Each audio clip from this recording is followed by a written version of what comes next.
Hello అండి. నమస్తే. మీరు చూస్తున్నటువంటిది స్టార్ ఫ్రూటు. దీన్నే కరంబోలా అని కూడా అంటుంటాము. పచ్చిగా ఉన్నప్పుడు ఇది ఆకుపచ్చ రంగులో, పండిన తర్వాత మంచి పసుపు వర్ణంలో కనిపిస్తుందండి.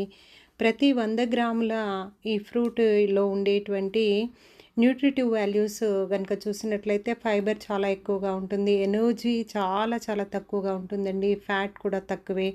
ప్రోటీన్ చాలా మినిమమ్‌గా 1 గ్రామ్ ఉంటుంది. కార్బోహైడ్రేట్ చాలా తక్కువగా ఉంది. విటమిన్ సి గనుక తీసుకున్నట్లయితే విటమిన్ సి చాలా రిచ్‌గా, చాలా పుల్లగా ఉంటుందండి. కచ్చకాయ అయితే, పండుదైతే చాలా తీయగా కనిపిస్తుంది కొంత.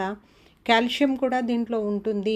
మరి దీన్ని ఎలా వాడాలి అనంటే, ఇలా ముక్కలుగా కట్ చేసుకొని, ఉప్పు, కారం అట్లా వేసేసుకొని, లేదా పెప్పర్ పౌడర్ లాంటిది గానీ, మీకు ఇష్టమైనటువంటి ఏ మసాలా పౌడర్ గానీ వేసుకొని తినొచ్చండి.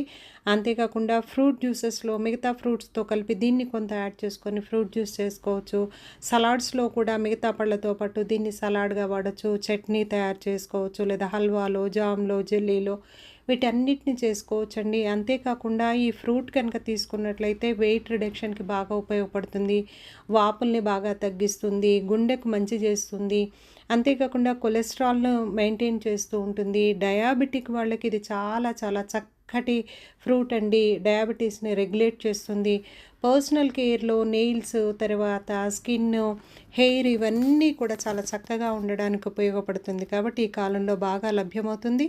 మీరందరూ కూడా దీన్ని తీసుకొని మంచి హెల్తీగా ఉండేటువంటి వాటిని ఉపయోగిస్తారు అనేటువంటిది నేను కోరుకుంటున్నాను. థ్యాంక్ యూ అండి.